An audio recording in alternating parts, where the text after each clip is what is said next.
Colombia es, sin duda, una nación llena de individuos increíblemente brillantes e ingeniosos.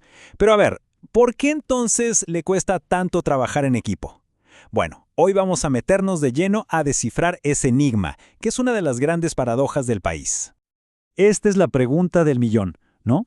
Y la respuesta, según las fuentes que vamos a explorar, está en un concepto muy pero muy particular, uno que funciona como una clave para entenderlo casi todo.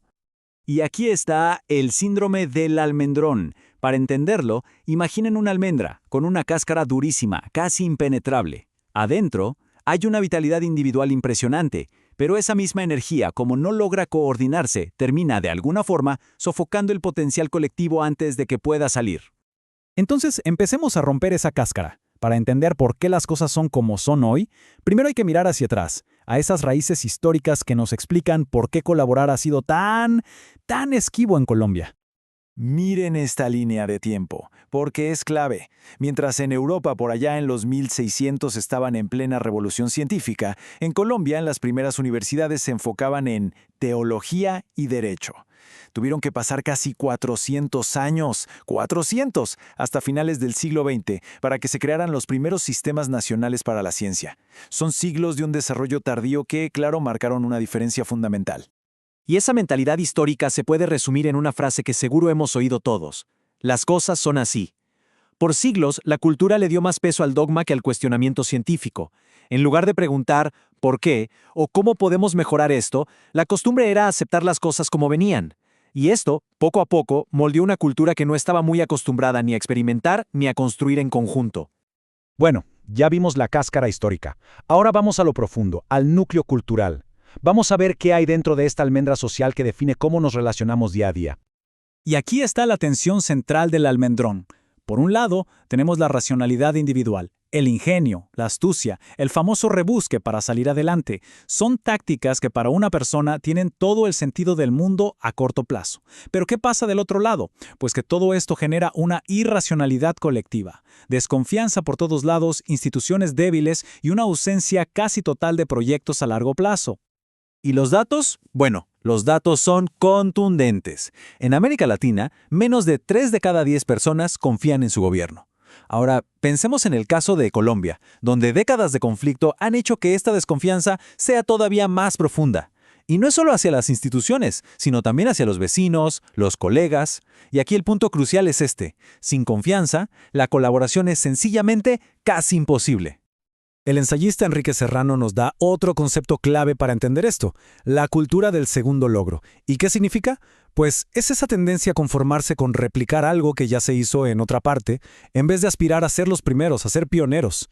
Es más seguro, claro, y necesita menos planeación a largo plazo. Esto se conecta directamente con esa preferencia por la improvisación y las victorias chiquitas e individuales, en lugar de apuntarle a metas colectivas que sean de verdad ambiciosas.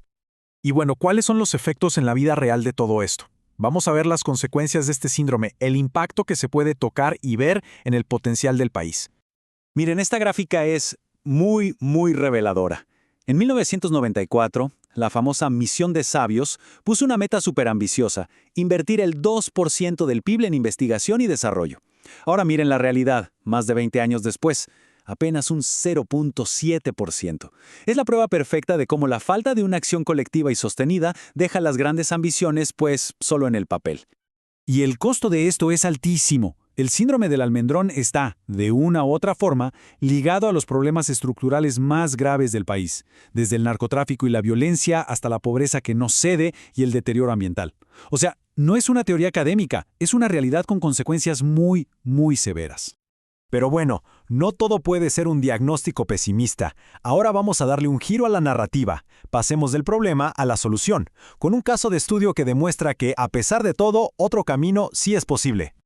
Hablemos del proyecto Destino Colombia. A ver, imaginen la escena. Año 1997, uno de los momentos más oscuros del conflicto armado. Y en medio de todo eso se logra lo impensable, sentar en la misma mesa a militares, guerrilleros, grandes empresarios y activistas. Enemigos jurados, con sangre de por medio, imaginando juntos un futuro para el país. El resultado fueron estos 4 escenarios, pero lo más increíble de todo es que estas historias terminaron siendo casi proféticas. De una forma u otra, el país vivió versiones de estos 4 futuros durante las siguientes 2 décadas. La gran lección fue que, incluso sin estar de acuerdo en todo, el simple acto de imaginar juntos ya abre un camino para la acción.